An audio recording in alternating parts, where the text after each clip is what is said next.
नमस्कार, मैं हूं वंदना पांडे और आप देख रहे हैं के न्यूज इंडिया। बुलेटिन की शुरुआत करेंगे उससे पहले हेडलाइंस। सीएम धामी की बैठक जारी और 1 दर्जन से ज्यादा रखे जा सकते हैं प्रस्ताव। निकायों में आरक्षण के मुद्दे पर हो सकती है चर्चा। मुख्यमंत्री धामी ने गरीबों को बांटे कंबल। रैन बसेरों का भी किया औचक निरीक्षण। व्यवस्थाएं दुरुस्त करने के अधिकारियों को दिए निर्देश। शीतकालीन चारधाम यात्रा की समीक्षा। मुख्यमंत्री ने यात्रा प्रबंधन करने के निर्देश। KMVN गेस्ट हाउस में 25% तक की मिलेगी छूट। उत्तराखंड में निकाय चुनाव का रास्ता साफ। OBC आरक्षण अध्यादेश को राजभवन में मिली मंजूरी। जल्द होंगे निकाय चुनाव। बांग्लादेश में हिंदुओं पर अत्याचार को लेकर विरोध। अत्याचार बालकृष्ण ने कड़े शब्दों में निंदा की। आचार्य बालकृष्ण ने कहा, बांग्लादेश आज भारत का विरोध कर रहा। उत्तराखंड के 11 जिलों में पड़ेगा पाला। मौसम विभाग ने 2 दिन का येलो अलर्ट जारी किया। शीतलहर से बढ़ेगी ठिठुरन। आप देख रहे हैं के न्यूज, खबरों का सारथी। और इसी बीच देहरादून से आ रही है खबर, जहां पर धामी कैबिनेट की बैठक जारी है। सीएम धामी की अध्यक्षता में बैठक की जा रही है और 1 दर्जन से ज्यादा प्रस्ताव भी रखे जा सकते, ऐसा अनुमान लगाया जा रहा है। फिलहाल निकाय में आरक्षण के मुद्दे पर हो सकती है चर्चा। धामी कैबिनेट की बैठक जारी है। 100 से 200 यूनिट बिजली खर्च पर 50% तक की छूट मिलने की जो संभावना है वो भी व्यक्त की जा रही है। 50% तक की छूट के प्रस्ताव पर भी मुहर लग सकती है। रेरा के वार्षिक प्रत्यावेदन पर भी मुहर लग सकती है। फिलहाल बैठक जारी है। क्या कुछ बैठक में हो सकता है, बड़ी बात होगी और तमाम तरह के जो कयास है वो लगाए जा रहे हैं। और इसी बीच महाराष्ट्र से बड़ी खबर आ रही है। महाराष्ट्र से बड़ी खबर, परभड़ी में हिंसा भड़की। महाराष्ट्र से इस बीच बड़ी खबर आपको बता रहे हैं, सीधी तस्वीरें भी आपको दिखा रहे हैं। परभड़ी में संविधान का अपमान और हिंसा भड़कती नजर आ रही है। सीधी तस्वीरें महाराष्ट्र से दिखा रहे हैं। आक्रोशित लोगों ने जमकर विरोध प्रदर्शन किया है। तस्वीरें महाराष्ट्र से संविधान के अपमान से आक्रोशित लोगों ने ये प्रदर्शन किया है। ये तस्वीर दिखा रहे हैं, परभड़ी में हिंसा भड़की है और संविधान का अपमान बताया जा रहा है, जिसको लेकर के हिंसा भड़की है। सीधी तस्वीरें महाराष्ट्र से संविधान के अपमान को लेकर के ये प्रदर्शन देखा जा रहा है। आक्रोशित लोगों ने नीले झंडे को लेकर के प्रदर्शन किया है और संविधान का विरोध चूंकि देखा जा रहा है कि अपमानजनक शब्दों के प्रयोग के चलते विरोध प्रदर्शन परभड़ी में देखा जा रहा है। तो आक्रोशित लोगों ने जमकर विरोध प्रदर्शन किया है। महाराष्ट्र से आपको ये तस्वीर दिखा रहे थे और संविधान के अपमान से आक्रोशित लोगों ने प्रदर्शन किया है। तो हिंसा भड़कती नजर आ रही है। महाराष्ट्र में संविधान का अपमान बताया जा रहा है।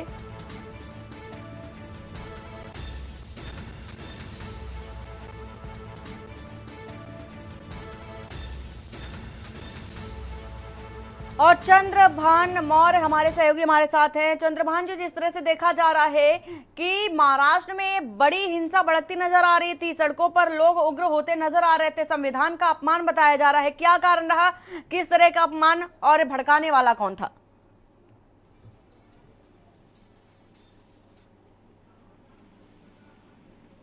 चंद्रभान जी, आवाज पहुंच रही है आपको? जी जी जी जी जी चंद्रभान जी, जिस तरह से बड़ी हिंसा देखी जा रही है और संविधान का अपमान बताया जा रहा है, क्या है जानकारी पूरी? देखिए कैसा है महाराष्ट्र में जो इस वक्त माहौल है, जब से सरकार बनी है, कहीं संविधान के नाम पे कहीं कुछ, कभी कुछ कहीं ना कहीं हो रहा है। तो अभी आज जो माहौल बिगाड़ा जा रहा है संविधान के नाम पे लोगों को, सरकार का कहना ऐसा किसी तरीके का कोई नहीं हुआ है, लेकिन कुछ उपद्रवी तत्व संविधान के नाम पे ये हिंसा भड़काने की कोशिश हो रही है और पुलिस प्रशासन इसके लिए पूरी तरह मुस्तैद है। किसी भी तरीके का किसी भी को भी हम बख्शा नहीं जाएगा। जिसने भी संविधान का अपमान किया है, हम उसकी तरफ पूरी जांच कर रहे हैं। जांच करने के बाद जिन्होंने ये की है उसके ऊपर कड़ी से कड़ी कार्रवाई की जाएगी।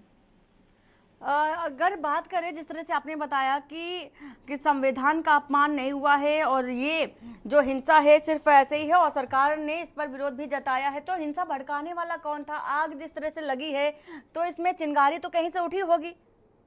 देखिए, सोशल मीडिया पे कुछ दिनों से अलग अलग तरीके से वातावरण खराब किया जा रहा है।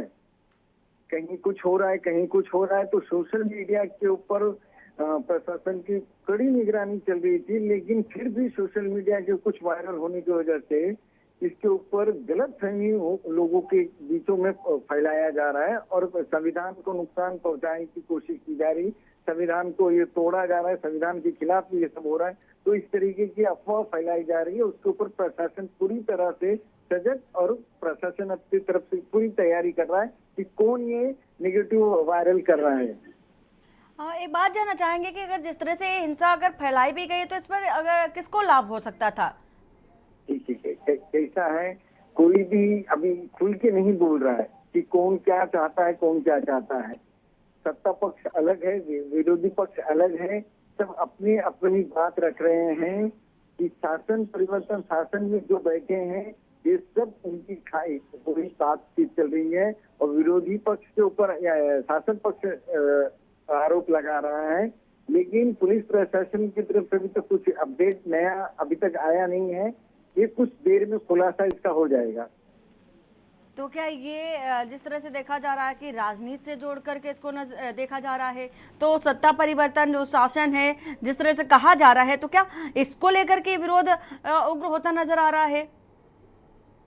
जिस तरीके से यहाँ ईवीएम का मसला उठाया गया था कि ईवीएम हैक हो रहा है, ये हैक हो रहा है, उसी तरह सोशल मीडिया में संविधान का भी ये सब फैलाया जा रहा है कि ये हो रहा है। सोशल मीडिया आज की तारीख में आपको भी पता है कि पूरे राज्य में फैला दिया गया है कि इस तरीके से अफवाह फैलाई गई है और इस तरीके से हो रहा है करके। इसके लिए ये बुरी तरह लोगों के उपद्रव की कोशिश की जा रही है, लेकिन सरकार इसके तरफ से पूरी तरह से सजग है। और 16 तारीख से महाराष्ट्र में अधिवेशन चालू होने वाला, अधिवेशन से पहले और 14 तारीख से जो नई सरकार में नए विधायकों को उसका विस्तारीन होगा, ये सब वो सब भी देखा जा रहा है। तो सरकार नहीं चाहती है कि अधिवेशन से पहले इस तरीके से कुछ होवे। बिल्कुल, और ये एक नया अपडेट भी आ रहा है कि उग्र होती जनता को लोगों का जो उग्रता है वो देखी जा रही है, लेकिन आंसू गैस भी पुलिस ने दागे हैं स्थितियों को कंट्रोल करने के लिए। आंसू गैस भी पुलिस की ओर से छोड़े गए थे, लेकिन जो तस्वीर हम दर्शकों को दिखा रहे हैं, भारी संख्या में सड़कों पर मरते लोग भी नजर आ रहे हैं, विरोध प्रदर्शन करते नजर आ रहे हैं। तो ऐसे में तो पुलिस के लिए सबसे बड़ी चुनौती है कि किस तरह से स्थिति को नियंत्रित किया जाए। बिल्कुल, पुलिस प्रशासन चाहता है कि ये उपद्रव रोका जाए, समझाया जाए। लोगों के ऊपर आंसू गैस किए जा रहे हैं कि इसमें तितर बितर हो जाए, लोग एक साथ भीड़ ना कर सके। पुलिस प्रशासन नहीं चाहती कि उग्र प्रदर्शन कुछ ज्यादा ही उग्र ना हो जाए। इसके लिए पुलिस प्रशासन की पूरी तरह से सजग बैठी हुई है। पूरी जानकारी साझा करने के लिए आपका बहुत बहुत शुक्रिया। खबर महाराष्ट्र से, ये तस्वीर सीधी दिखा रहे हैं महाराष्ट्र से, जहां पर संविधान का अपमान करने पर ये विरोध प्रदर्शन चूंकि देखा जा रहा है और इसी के साथ ही साथ झंडे लेकर के, नीले झंडे लेकर के और कहीं कहीं हरे झंडे भी दिखाई दे रहे हैं, पर बड़ी में ये विरोध प्रदर्शन चुकी है देखा जा रहा है। संविधान का अपमान बताया जा रहा है। उग्र होती जनता को आप देख सकते हैं।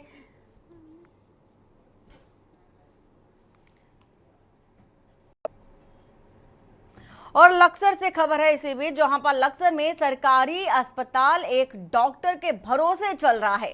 आलम यह है कि पीएससी प्रभारी की छुट्टी में चले जाने पर मरीजों को बिना इलाज के वापस लौटना पड़ रहा है। यहां पीएससी सेंटर मौजूदा हाल भी ऐसे ही है।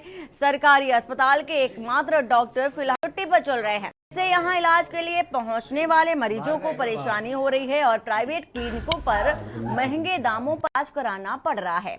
मरीज मांग कर रहे हैं कि अस्पताल और डॉक्टर तैनात किए जाने चाहिए।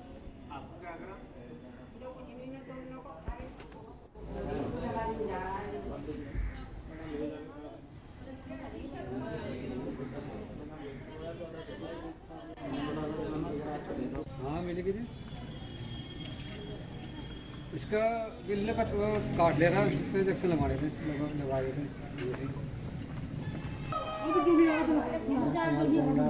कुछ नहीं दिखा दिया आज तो। आज दवाई लेने आए थे आज। क्या बोल रहा है उन्होंने? जी इन्होंने कहा था डॉक्टर साहब ने आ जाए। अच्छा, पहले भी आए थे आप? पहले भी आए जी। अब वापस जा रहे हो? हाँ वापस जाना पड़ा है। कहाँ से लोगे दवाई फिर? हाँ जी, कहाँ से दवाई लोगे फिर? तो भैया कहीं से लेना है जी? फिर कल को आओगे जब आओगे डॉक्टर साहब।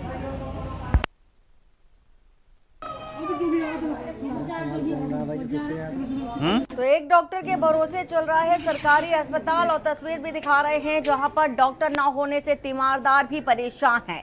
आलम यह है कि पूरा का पूरा जो अस्पताल है सिर्फ एक डॉक्टर के भरोसे से ही संचालित किया जा रहा है।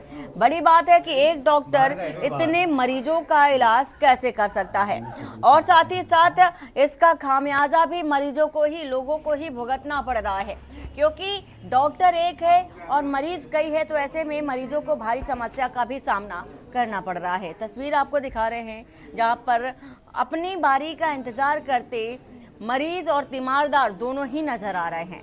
डॉक्टर ना होने का एक प्रमुख कारण बताया जा रहा है।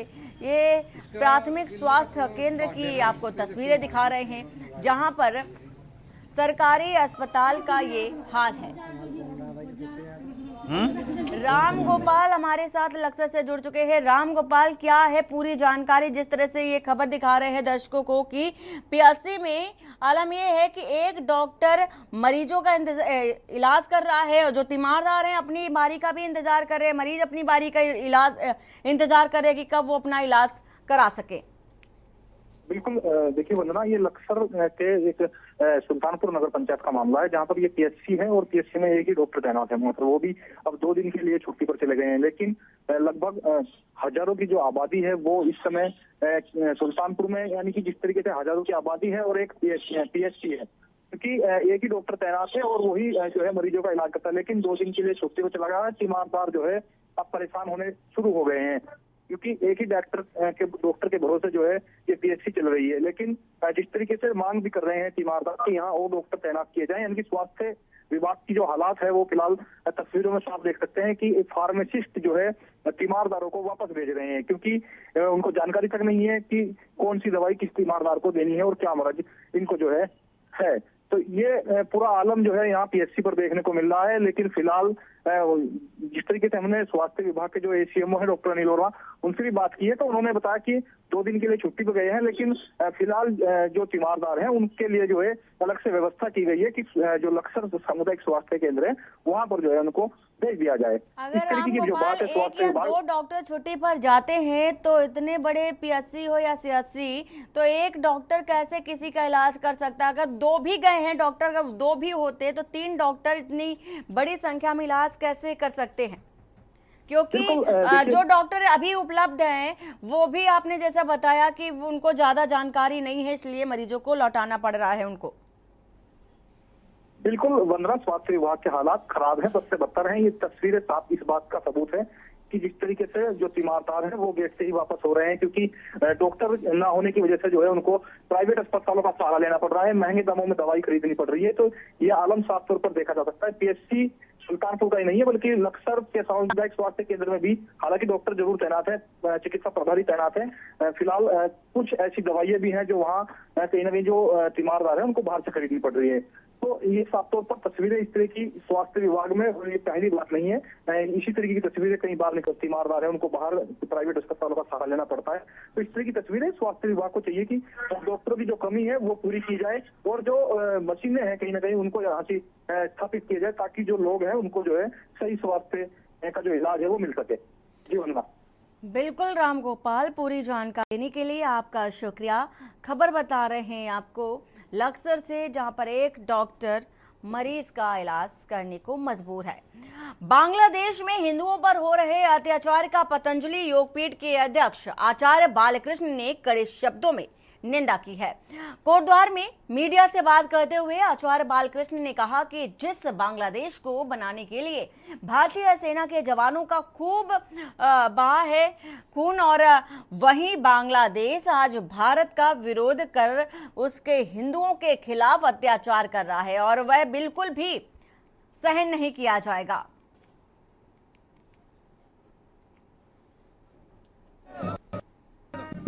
ये बहुत दुर्भाग्यपूर्ण है और हम सबको, विशेष कर जिस बांग्लादेश को बनाने में हमारे जवानों का खून बहा है, आज उस देश के लोग हमारी संस्कृति के लोगों का खून बहाएं, ये कतई स्वीकार्य नहीं है। और इसमें राजनीतिक इच्छा शक्ति के साथ में और जितने भी सांस्कृतिक आदि जो भी जिस क्षेत्र में है पुरजोर विरोध करना चाहिए और विश्व मंच से इसको उठाना भी चाहिए। उसके लोग प्रयास कर भी रहे हैं, पर इसमें शायद हमारा जो प्रयास है और ज़्यादा अभी हमें करने की आवश्यकता है। और ऋषिकेश नगर निगम और स्वास्थ्य विभाग मिलकर ऋषिकेश को तंबाकू फ्री शहर बनाने की कवायद में जुट गया है, और जिसके तहत बिना लाइसेंस के कोई भी वेंडर तंबाकू उत्पाद नहीं बेच सकेगा। साथ ही स्कूल अस्पताल के आसपास का क्षेत्र पूर्णतया प्रतिबंधित भी रहेगा।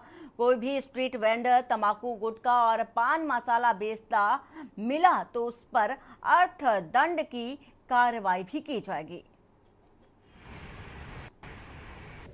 कार्यक्रम के अंतर्गत हमें निर्देश हैं कि किस तरीके से तंबाकू का नियंत्रण किया जाना है। उसमें स्वास्थ्य विभाग और स्वास्थ्य विभाग से जुड़ी हुई जो एनजीओज हैं, श्री बालाजी सेवा संस्थान भी एक जुड़ा हुआ है, तो उनके माध्यम से हमने एक जो है नगर निगम ऋषिकेश को एक मॉडल बनाने के लिए इसके लिए एक पहल की है और इसकी एक अधिसूचना तैयार की है, नियमावली उपविधि, और उसका प्रकाशन होना है। तो उसको लेकर के जो कोटपा एक्ट है, जो मेन कोटपा एक्ट है, और साथ में हमारा नगर निगम का एक्ट भी है, उन दोनों का सम्मिश्रण करते हुए एक उपविधि बनाई जा रही है। वो उपविधि अभी जिलाधिकारी के पास गई हुई है एज ए प्रशासक अनुमोदन के लिए।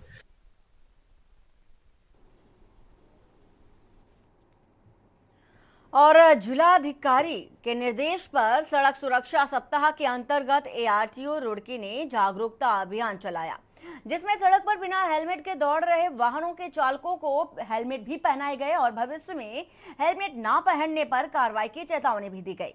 वहीं joint magistrate Ashish Kumar Mishra, CO Roorkee Narendra Pant ने लोगों को चेतावनी दी, बिना हेलमेट के यदि कोई भी व्यक्ति सड़क पर वाहन चलाते नजर आया तो उसके खिलाफ सख्त कार्रवाई की जाएगी। लोगों को सिर्फ एक संदेश दिया गया है, क्योंकि हेलमेट आपकी सुरक्षा के लिए जरूरी है।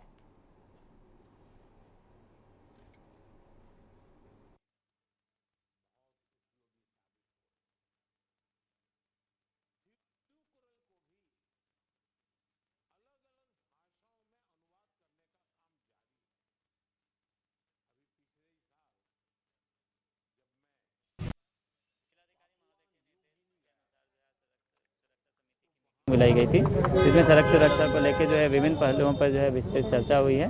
उसके अलावा जो है एआरटीओ ऑफिस से जो कोऑर्डिनेट करके जो आज हेलमेट बांटा गया। अक्सर हम ये देखते हैं कि चालानी कार्रवाई होती है, लेकिन ये जो है एक अनूठा पहल है जिलाधिकारी महोदय के निर्देश में कि आप जो है पहली बार जो है आप इन्हें जो है एक संदेश दें कि आप हेलमेट पहन के चलें। तो उसी के तहत जो है आज जितने भी वायलेटर्स थे तो उनका चालान ना करते हुए उन्हें जो है अच्छे से समझाया गया, और आपके थ्रू जो है मीडिया चैनल्स के थ्रू भी जो है सोशल मीडिया के थ्रू भी एक मैसेज जो है दिया जा रहा है कि आप जो है हेलमेट का प्रयोग करें। ये आपके परिवार की सुरक्षा के लिए, भविष्य के लिए जो है बेहद ज़रूरी है। हमने सड़क सुरक्षा अभियान के तहत एक कार्यक्रम का आयोजन किया, जिसमें ज्वाइंट मजिस्ट्रेट सर द्वारा इसका शुभारंभ किया, और इसमें जो रोड यूज़र्स हैं, हमने रोड से ही जिन लोगों ने हेलमेट नहीं लगाया था उनको पकड़ के और उनको हेलमेट वितरण किया। 10 महिलाएं 10 पुरुषों को अभी फ़िलहाल वितरण किया है, और ये हमारा संदेश है कि आप हेलमेट ज़रूर लगाएं। यदि किसी कारणवश आप नहीं लगाते तो हमने अपनी तरफ से हेलमेट प्रदान किए, उसके बाद भी अगर नहीं लगाएंगे तो चालान किए जाएंगे।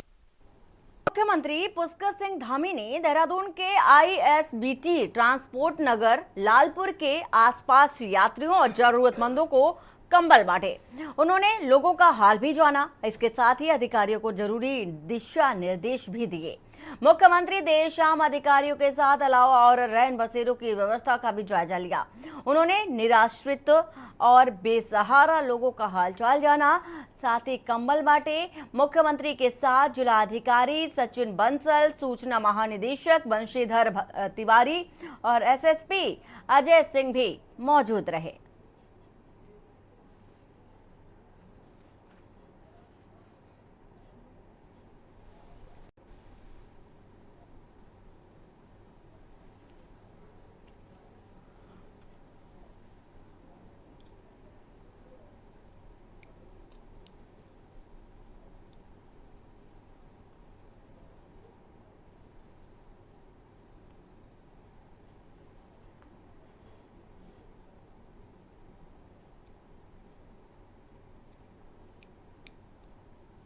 कि आपदा प्रबंधन विभाग के द्वारा पूर्व में भी निर्देशित किया गया और माननीय मुख्यमंत्री ने भी निर्देश दिए हैं कि चूंकि बारिश हुई है, बर्फबारी हुई, ठंड बढ़ गई है, तो जो रैन बसेरे उनको ठीक किया जाए, अलाव जलाया जाए और कंबल वितरण जरूरतमंद है तो उनको किया जाए। उसी के तहत माननीय मुख्यमंत्री जी द्वारा कंबल वितरण किया गया है और इस तरह के जो कार्यक्रम है वो जनपदों में भी चलाए जाएंगे।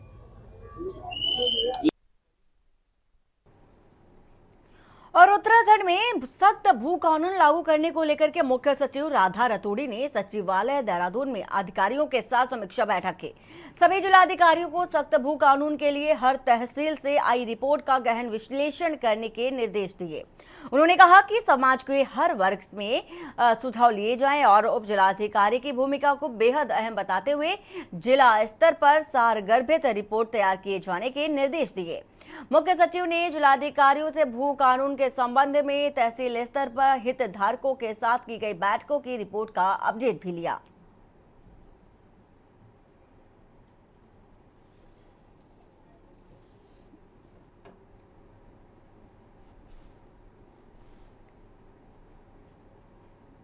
और सीधा चलते हैं राजधानी दिल्ली, जहां पर दिल्ली के पूर्व deputy CM Manish Sisodia press conference कर रहे हैं। क्या कह रहे हैं आपको सुना देते हैं। उन्हीं तथ्यों को और सबूतों के साथ लेकर आए हैं कि किस तरह से बीजेपी इस तरह की हरकत में लगी हुई है कि दिल्ली में आम आदमी पार्टी को हराना जब उसके लिए नामुमकिन हो गया है, अरविंद केजरीवाल जी को रोकना जब नामुमकिन हो गया है, तो गली गली मोहल्ले मोहल्ले में किस तरह से वोट कटवा के आम आदमी पार्टी को हराने की साजिश की जाए, ये आज हम पर्दाफाश आपके सामने रख रहे हैं। हमने एक विधानसभा का जिक्र आपसे किया था पिछले प्रेस कॉन्फ्रेंस में। आज हम 7 विधानसभाओं का डेटा और लेकर आए हैं, 7 विधानसभाओं के तथ्य और लेकर आए हैं, जहां बड़ी संख्या में एप्लीकेशंस फाइल किए गए हैं लोगों के वोट काटने के लिए, ऐसे लोगों के वोट काटने के लिए जो वर्षों से उसी पते पर रह रहे हैं, जिनके वोट उस पते पर बने हुए हैं और उन्हीं पर रहते हुए जहां वो रह रहे हैं वहां उनके वोट भारतीय जनता पार्टी कटवा रही है। कई ऐसी विधानसभाएं हैं जहां हजारों वोट काटने की, कई हजार वोट काटने की एप्लीकेशन भारतीय जनता पार्टी के कार्यकर्ताओं द्वारा दी जा रही है। मैं राघव से रिक्वेस्ट करूंगा कि लोकतंत्र का और चुनाव प्रक्रिया का मजाक बनाने वाली प्रक्रिया इस भारतीय जनता पार्टी की साजिश का तथ्यों के साथ में मीडिया के सामने रखें, क्योंकि इन्होंने पूरा उसका इन्वेस्टिगेशन किया है। बहुत बहुत शुक्रिया मनीष भाई। जैसा कि आपको बताया गया कि आज हम 7 ऐसी विधानसभाएं जहां पर बड़ी तादाद में वोट काटने की एप्लीकेशंस आई हैं उसका जिक्र करेंगे। इन 7 विधानसभाओं में 29 अक्टूबर से लेकर आज तक, यानी कि चुनाव आयोग द्वारा समरी रिवीजन का जो 2 महीने का एक प्रोसेस शुरू हुआ था कि 2 महीने में चुनाव आयोग के खुद के अफसर घर घर जाकर चेक करेंगे कौन वोटर रहता है कौन नहीं रहता और एक ड्राफ्ट इलेक्टोरल रोल जारी करेंगे। वो प्रक्रिया 28 अक्टूबर को समाप्त हो गई, इस वर्ष के 28 अक्टूबर। 28 अक्टूबर के बाद जब ये प्रक्रिया समाप्त हो गई, चुनाव आयोग के मतदाता सूची प्रकाशित हो गई, उसके बाद इतनी बड़ी तादाद में इन 7 विधानसभाओं में वोट काटने के लिए आवेदन पत्र आए। जब ये देखा गया कि कितने आवेदन पत्र आए तो पता लगा इन 7 विधानसभाओं में कुल 22,649 एप्लीकेशंस इन 7 विधानसभाओं में आई हैं। और ये एप्लीकेशंस इतनी भारी तादाद में चुनाव आयोग के समरी रिवीजन प्रोसेस समाप्त होने के बाद कौन डाल रहा है, कौन है वो शख्स या कौन है वो लोगों का समूह जो इतनी बड़ी तादाद में वोट कटवाना चाहता है मतदाताओं के, इसके बारे में हमने जानने की थोड़ी कोशिशें करी, जांच पड़ताल करने का प्रयास किया, तो ये पाया कि इनमें से कई सारे ऑब्जेक्टर्स यानी कि आपत्तिकर्ता कहीं ना कहीं बीजेपी से जुड़े हुए हैं। आपत्तिकर्ता कौन होता है? किसी का भी वोट काटने के लिए एक आवेदन पत्र चुनाव आयोग में दाखिल किया जाता है और वो एक आपत्तिकर्ता दाखिल करता है कि भाई मैं शिकायत करता या आपत्ति करता हूं, मैं चाहता हूं इस शख्स का वोट काटा जाए क्योंकि ये शख्स अब हमारे विधानसभा क्षेत्र में नहीं रहता या इनका देहांत हो गया है। जब उस आपत्तिकर्ता के ऑब्जेक्टर्स के हमने नाम छांटे इन 7 विधानसभाओं में और जांच पड़ताल करने की कोशिश करी तो यह पाया गया कि कुछ लोग जो कहीं ना कहीं बीजेपी से जुड़े हैं उन्हीं लोगों ने मैक्सिमम एप्लीकेशंस वोटर डिलीशन की दी गई हैं। मैं उदाहरण के तौर पे और ये सारे दस्तावेज आपको उपलब्ध करा देंगे। जनकपुरी विधानसभा में 24 ऐसे लोग चिन्हित हो पाए हैं जिन्होंने कुल मिलाकर 4,874 वोट काटने की एप्लीकेशनें दी हैं।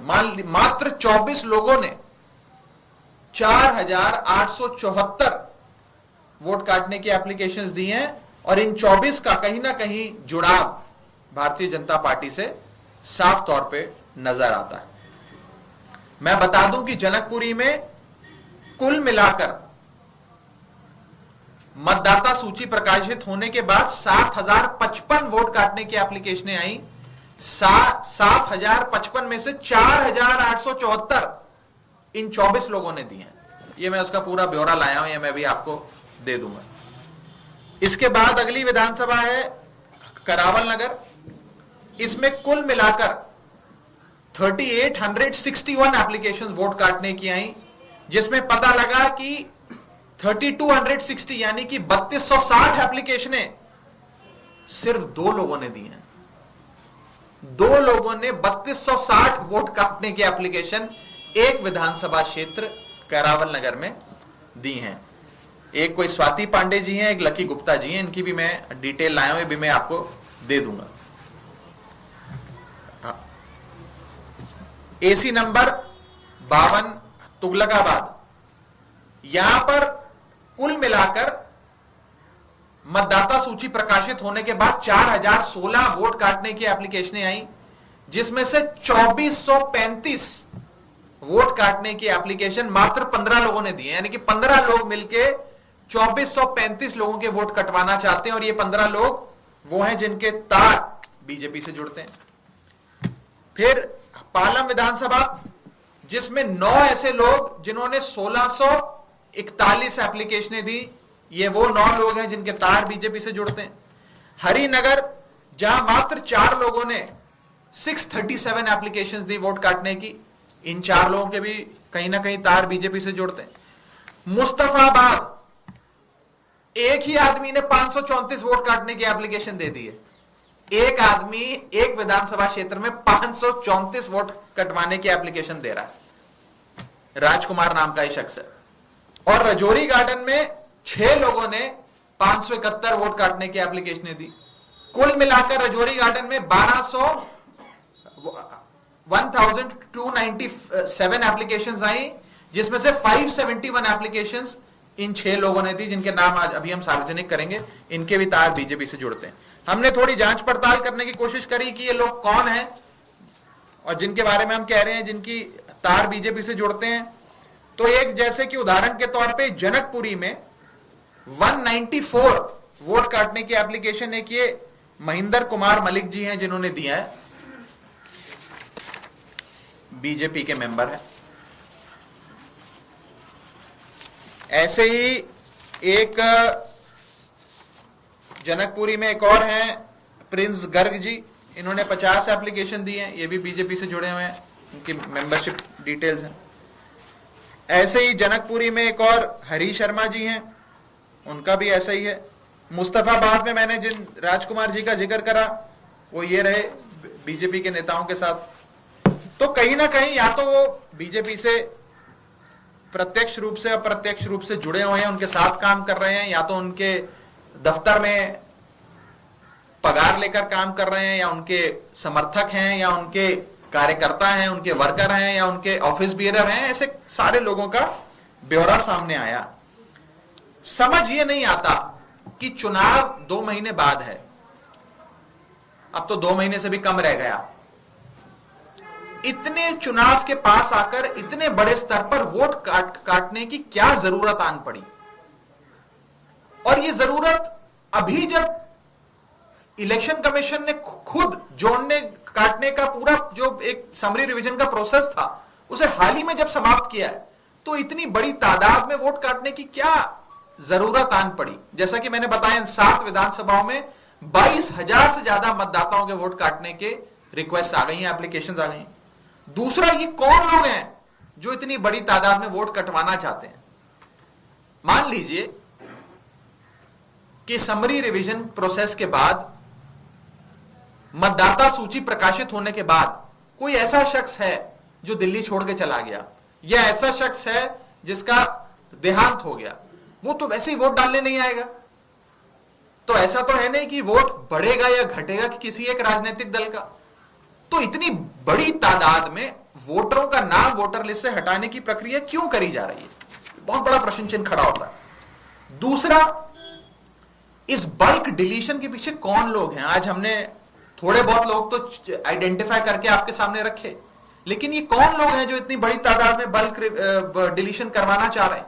जबकि चुनाव आयोग का अपना ये निर्धारित कानून है कि एक शख्स एक दिन में 10 से ज्यादा वोट काटने के लिए आवेदन पत्र नहीं दे सकता।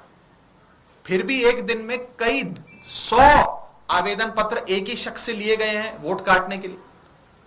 और हमारा अंत में एक महत्वपूर्ण सवाल कि कैसे आप वोट काटने की प्रक्रिया और राजनीतिक दलों को अंधेरे में रखकर कर सकते हैं।